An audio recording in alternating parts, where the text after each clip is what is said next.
Good morning, Year 3, and welcome to Wednesday's writing lesson. And today we are actually going to do some writing. Start getting creative and create some wonderful descriptive sentences that can be the starting point of our story writing. So let's get started. Remember, the purpose is to entertain the reader. Our audience are dragon enthusiasts, young and old, and our form is narrative, so we are doing story writing this week.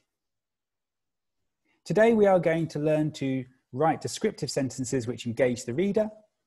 We're doing this because we want to write stories which are full of detail. So your success criteria are to use precise adjectives, well-chosen verbs, and add a simile to add some detail. Remember, we're going to be basing our writing around the story of the Dragon Snatcher. Here's a reminder of our story mountain. And we're starting right back at the beginning of the story today, thinking about George meeting the dragon for the first time. And we're going to write some lovely descriptive sentences focusing on that meeting.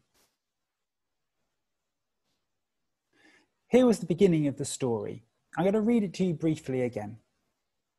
Outside, snow lay deep on the ground. George nestled amongst his books.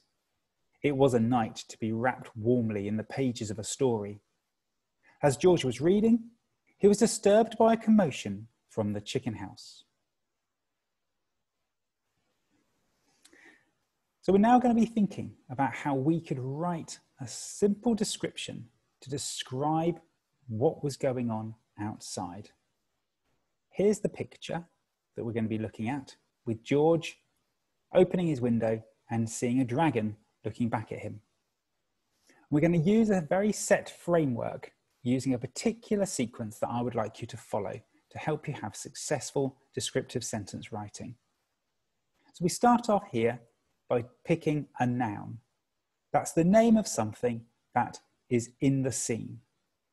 For my example, I'm going to start off with talking about the snow, but you may well use other nouns that you'd like to describe.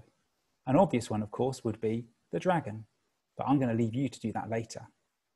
So I choose my noun. Step 2 is to describe my noun using 2 adjectives. Oh, okay, so if I want to talk about snow, there's lots of things I could say about snow. Think back to the brainstorms you did last week for your dragons, where you were coming up with adjectives to describe things.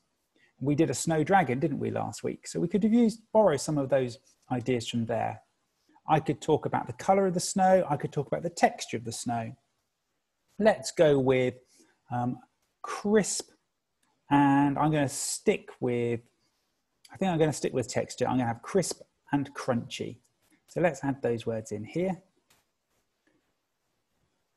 Crisp. Let's make it large enough for you to see.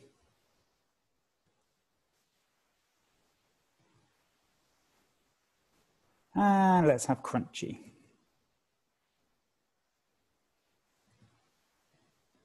There we go. So I've got my 2 adjectives describing my noun. Crisp, crunchy, snow. Let's go to step 3. Number 3, add a verb to say what the noun is doing.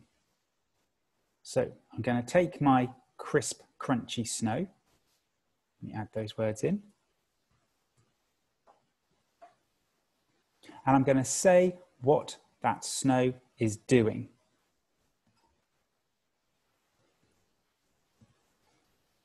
So, crisp, crunchy snow was doing something. Now, I've given you an ing here to force you to put a verb in there to say what the snow was doing.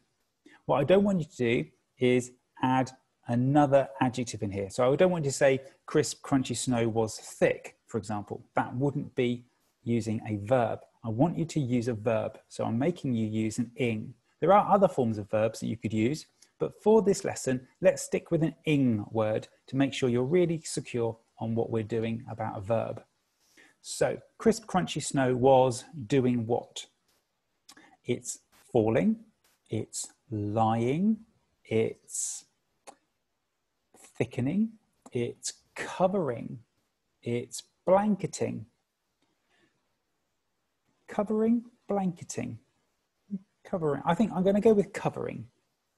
Crisp, crunchy snow was covering. Yes, I'm going to go with that. Let's add in covering. So I'm going to add cover to my ing. There we go. I've made my word covering. Crisp, crunchy snow was covering. It's not a full sentence yet, but don't worry, we'll make it a full sentence eventually. Now, what is step 4? Our friend from the last 2 weeks, similes. Add a simile to enrich your description.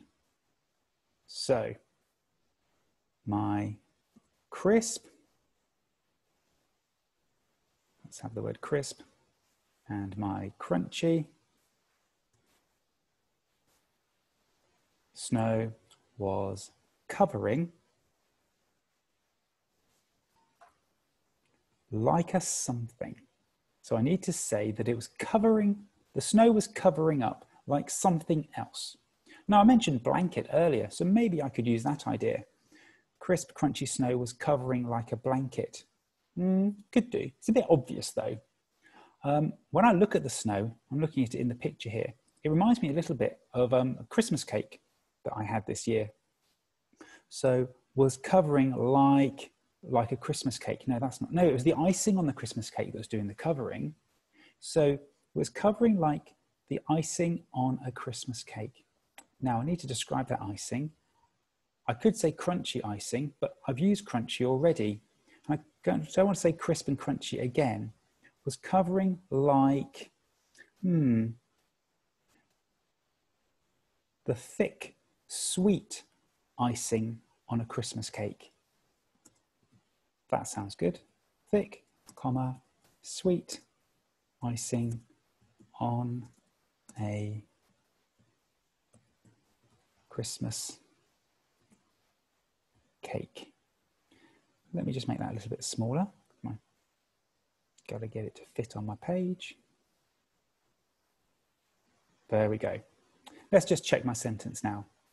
Crisp, crunchy snow was covering like the thick, sweet icing on a Christmas cake. Yeah, I'm fairly happy with that.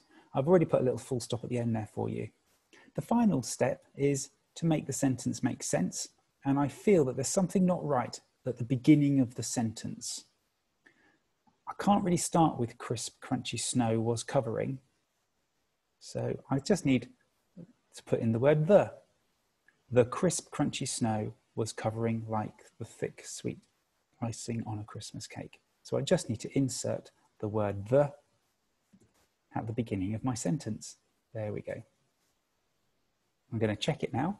The crisp, crunchy snow was covering like the thick, sweet icing on a Christmas cake. Yeah, I'm happy with that. I think it paints a really good picture in the reader's mind, and it says what I want to say about the quality of the snow.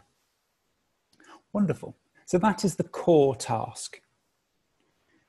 I'd like everyone to have a go at that, please. If you'd like an extension, then what I'd like you to then go on to do is up-level your adjective and verb choices. You can use a thesaurus to help you, but remember to only choose words that you know and understand.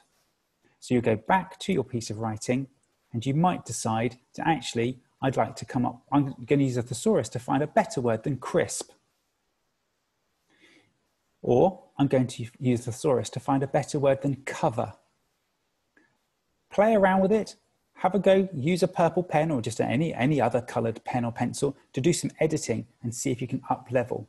Remember, your first ideas aren't always your best ideas. If you need some support with that task, with that core task, then I have simplified it, and some of you might like to use the simplified sheets. So here, I have given you the same structure, snow. I've given you the beginning determiner the something, something, snow.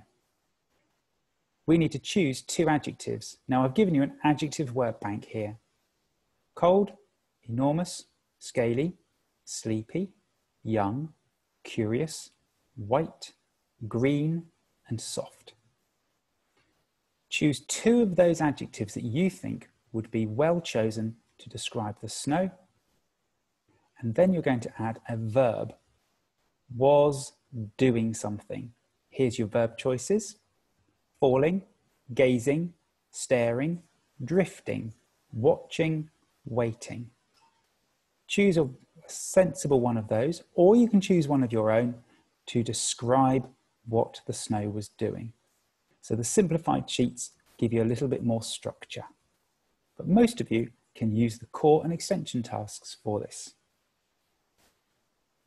I can't wait to see what you come up with. Use your imaginations and really engage me as a reader. And the next lesson will be available for you to view from 5 o'clock this evening, ready for tomorrow's lesson. Enjoy your Wednesday.